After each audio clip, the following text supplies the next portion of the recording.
Yeah, this is a news story about what's going on in Charlotte. That's North Carolina, right? Transgender. Something like that. There we It's go. one of the Carolinas, one of those enlightened states. Yeah, and I believe a company pulled out because of it. Ugh, They said they weren't going to build in North Carolina because of it. good. Well, no one should be building in the South in general. I feel like I think they'd have a better chance elsewhere. Let the South lie. It's not going anywhere right now anyway.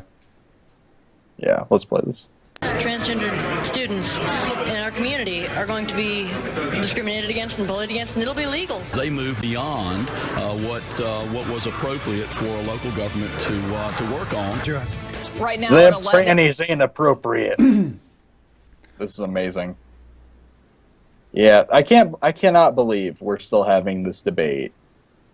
This is about the bathrooms. Just why? Why? Yeah, well, the issue here isn't even the ordinance; it's that they made an ordinance. It's This is actually down to exactly city is the power plays. ordinance?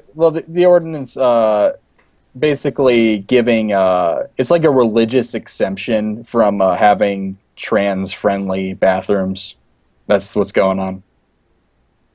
So is that the gender neutral separate restrooms? Yeah. Okay. But if it's kind of like the Hobby Lobby thing a little bit. But yeah, not surprising. Not surprising in Charlotte. No, not at all. And even with Democrats walking out, state lawmakers vote to strike down Charlotte's controversial bathroom ordinance. We've been following every development in this case, gaining nationwide attention for weeks. Wow, I wonder why you guys are doing it. I wonder why. It is. I think that the mentality has shifted a lot. A couple of years ago, transgender wasn't even really in the mainstream political discussion that much. This is going to be the next big equal rights push. Yeah. And this might be, honestly, one of the hardest. I'd say so. Yeah, Because- well, whereas the opposite was true when it came to integration, what the truth is here is that there's a cost issue. And Yeah. it was the opposite. It was the opposite with desegregation. You went from having to build 4 rooms with bathrooms in them to now just build one and say, deal with it. Now you guys all have to use the same. It's for you. It's for your good. That's basically what it was. So it was really easy for the businesses to deal with, but this one's not. Oh yeah, They always try to break it down. Oh, it's a business standpoint. That's why I'm opposed. It's an economic standpoint. I like when the kids get brought into it. Oh, of Like- course. Like, to tell if someone has a really weak sauce argument, wait till they exploit children. I know it's always what about the kids? Oh yeah, I'm sure that's going to be in this clip. Yeah, but it's not like we it's have an only 3 epidemic minutes. of gay men fucking little boys in the bathroom, but we still let them in the bathroom. So I failed to see the issue. It's not like you can just fuck someone in a public bathroom. Yeah, it's always been a joke. That whole argument's it's a public joke. bathroom. That People whole walk argument's a in joke. and out. Yeah, these are not rape hotspots as it is. Like, No. and even if you were to go with that line of thinking that it's somehow like a sexual room, it's a room where shit goes down, then like it's like they're ignoring the fact that men are in the men's restroom, gay men are in the men's restroom. There's more gay people than there are trans people. There's never been a story of a trans person molesting someone in a bathroom. I actually would venture to say there's probably been stories of gay men molesting men in the bathroom. I know it's hard to Like, say, but you're probably right. It's okay. Don't worry. I mean, by Yeah. that logic, why couldn't a straight man just wait in the women's bathroom? Is the sign with the woman symbol going to really keep him out? Just like, oh, Well, that's what I shouldn't was be- saying. In a bathroom where it is a rape hotspot, guess what? People are just getting raped. It doesn't matter what the signs say on the door. Someone's going in the wrong bathroom as it is and raping someone else anyway, regardless. So the Yeah, argument rapists- doesn't make sense. I mean, if we're talking about like a quote-unquote rape hotspot bathroom, we're talking about a bathroom, one of those ones you'd see in like a city park or something. Yeah. I mean, that has nothing to do with the sign on the door. It's irrelevant at that point. It's not. Yeah. It's not an argument. If you're morally bankrupt enough to rape someone, do you think like the Oh gender sign is shit! I was be like, gonna oh, go no, I in there, shouldn't break but that yeah, rule? They follow the rules so well. exactly. Like shit. Oh, I was gonna go in there and I was gonna rape someone, but the sign clearly says it's only for I people don't that are not. belong So here. Good evening. I'm Maggie Newland. And I'm Sean Murray. Thanks for joining us. Governor Pat McCrory just signed the legislation into law within the past hour. New at 11, CBS North Carolina's Amy Cutler is breaking down the vote and what this means for cities across the state. She joins us live at the governor's mansion. Amy? Well, Sean, it started with Charlotte, but the bill that the governor signed tonight is a lot more far-reaching than that. Some saying that it's a big blow to the LGBT community. Fuck them. Bunch of freaks. I like that. It reaches beyond Charlotte. Oh, that's just amazing. More cities affected by this. Ugh. well, It's just insane to see, for me, it's insane to see what a huge deal this is. Like, to people, when it's something that's always been such a non-issue to me and in my life. This isn't anything that me or any trans friend I've ever had has been like so freaked out about the way I see these people freak out about it. Yeah, they have it on the mind an awful lot. I don't know. They do. Yeah, we can keep going. With the Charlotte ordinance, it allowed transgendered people to use the bathroom that aligned with their gender identity. Republican lawmakers were quick to denounce it and held a special session. yeah, I'm with the chat. I vote we go European style, and it's just male-female bathrooms. Fuck you, deal with it. It's just there are no more male or female bathrooms. Yeah, I agree at with all. that. It's done. I've thought that for a long It's time. done. We're done with that. It's not like people are walking around naked in the bathroom. Just go in your Yeah. stall. I do not. Okay. For me, another aspect of this I've never understood is why bathrooms are gendered in the first place, because everyone is in a stall. You can't see what I say anyone no. has. You or want the does not. truth? You want the truth? Yeah. Urinals. Say that again? Urinals. Oh, yeah, that's true. That's the only reason that bathrooms are partitioned right now is urinals.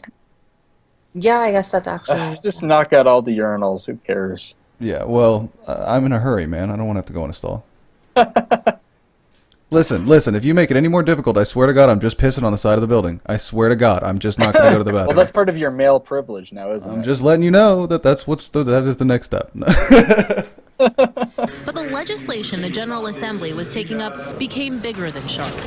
It stopped cities and towns across the state from enacting broader anti-discrimination measures. Anyone, quite frankly, with that intent could use this Charlotte ordinance as an excuse to be somewhere that we all know they don't belong. Oh my God. What the fuck, dude? Why would someone willing to make the morally bankrupt decision to rape someone? They would not be It's deterred absurd. by a fucking bathroom sign. They wouldn't. I don't know what world these people are living in. It makes me. I struggle for words, obviously, that this argument is being made in a public space. This isn't some ranting uncle. This isn't some. Yeah, these are elected officials. Listen, man. If this ordinance gets passed, it's not. You're not going to enter any of the actual arguments in the entire world that could be had. Any of the even attempted economical arguments. No, go straight to. They gonna rape your kids. That's what's gonna happen. They gonna rape your kids. That's appropriate. Ridiculous. If we are serious about really protecting kids from bathrooms, and we make it serious offenses for males to be in women's bathrooms, this bill does nothing to do that. As Senator Dan Blue spoke, his fellow What about women in males' bathrooms? They never focus on women in the men's bathrooms. They never do. A little bit of internalized sexism. Which, FYI, happens much more frequently than the opposite. That's uncomfortable. Yeah. Hard. It's just true. Women, my own stepsister, my own mother, they've all used men's bathrooms in public without breaking stride. Just fuck it, I'm going to the bathroom, the line for the women's is too long, deal with it. No man in the no man in the world would do that. Like, yep, I'm going to the women's bathroom. Like, why? You want to get killed? You want to be drugged through the street and dead? Is that what you want? Right. And here's another aspect that I think these people freaking out don't understand. And actually, I'm a little lost. So is this, if you legally change your gender, does this not affect you at all? Like, can you go into the bathroom if you change your gender? Because what people need to understand is that it's very easy to change your legal gender. It's very, very easy. You schedule a court date, you go in, you say, hey, I'm changing my legal gender, and they say, okay, and you walk out, and then you have a new gender. Yeah, you pay a little fee. It's just like changing your legal name. You pay a little fee, you go to a court date, you change your fucking information the state has registered with you, and it's hallelujah, see you later, and they walk away. Are your papers in order? I think these people forget that, like, your gender is actually, like, a legal marker. It's not just, like, you have a dick and you have a penis. It's, like, actually it's a legal marker. And you can change it more than once. If you want to know your gender, just drop your pants. That's all there is to it, mine. Yeah, that's what that's what it kind of comes down to. Like, is someone going to pull my pants down? Because... Oh, God. No, I've used the women's restroom even before I transitioned, because even before I transitioned, I just looked like I wouldn't be okay going in the men's restroom, and I don't think they'd be okay with it. So I always use the women's. And the whole time I was thinking, you know, even if someone, like, looks at me suspiciously, what are they going to do? Like, pull my pants down? So it's not a huge deal. It's a non-issue for so many trans people, unless you're very, very early in your transition, or if you just look really crazy. But well, I think that, honestly, I think that's what started the conversation, is not just the early transition, but frankly the bad transitions, which I think we've all seen. Where you're just like, yeah, I'm sorry, but that's never going to work out. Like, it's just never going to work out. Just you need to find something else. Well, that's where you get the pangenders and all the other weird shit, is they're just trying to make that better. And it's like, look, it's... You know that there are people that just do this kind of shit willfully, right? Like, I've known 55-year-old spike-headed punk rockers that are like 300 pounds overweight. There are people that are just never going to fit anywhere, regardless of whether they have trans issues or anything. They're just weird. You know, some people are just going to be weird whether they were transsexuals or not. Yeah. I honestly don't know the full extent of this law, if it applies to people who have already transitioned or not. But I think that goes into a bigger problem, that people like this just don't give a fuck. Well, I don't think it's not even that they, like, don't care. I think they don't get it. I think they don't know that there's a legal and a medical aspect to transition, and they don't understand that a lot of people, I mean, even I'll admit, like, you know, you have your gender on your driver's license, but you don't realize that it's actually a legal marker until you go in to change it, and you realize, oh, this is something that actually is, like, specified to me, and you can alter it, and it means something. So I don't think these people think of gender as that way. They just think of it like, this is a man, this is a woman, and it's actually... there's given from God. Yeah. Oh. Yeah, do you want to do some more, Hagbard? Sure. Democrats walked out. They say they only got to see the bill this morning. And so as Senate Republicans voted, Senate Democrats held a press conference. And this bill is using an ordinance that impacted just one of those cities in order to hijack local governing bodies across the state. If House Bill 2 passes its third reading...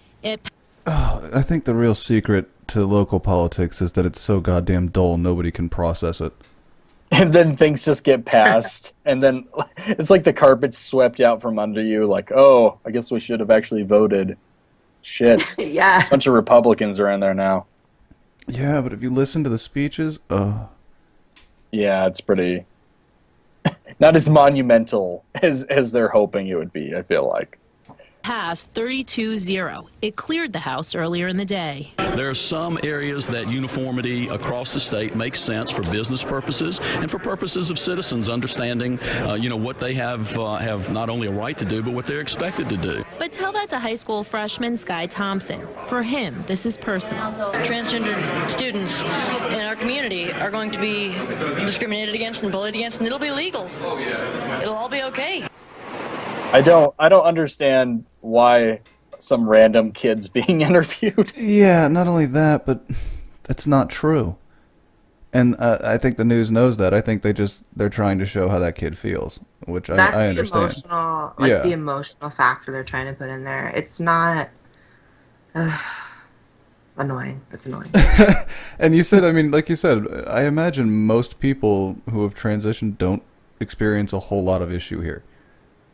Like you said, No, that's why there's so many bigger things. Like taking a shit and piss is not. I mean, look, I'm not. It's not what I want to talk about. Yeah. People, ugh. Yeah, and I've always joked, and one of my favorite gags about it has been, is look, if you're trying to stop every mannish-looking woman that walks into a woman's restroom and check her genitals, you're going to get more false negatives than positives. Oh my god. Okay, funny story. I remember. Okay, so after I started my transition, I remember there was a time where I was like avoiding public restrooms. And eventually I was just like, fuck it. I just went into the women's restroom and I was feeling like nervous for some reason. Like I had done it when I was younger as a teenager, but for some reason there was just like this weird headspace I was in when I actually transitioned. I was like, oh, I don't know. I went in and the second I got in, I saw this woman who was like, I'm not even going to be mean, but she was so mannish. And she was like towering over me, so much broader than me. I was like, okay, I'm fine in here. If she's fine, I'm fine. Yeah, exactly. There you go. only on the Nightmare Fuel podcast. Okay, lovely. I think I've had all the emotional appeal I can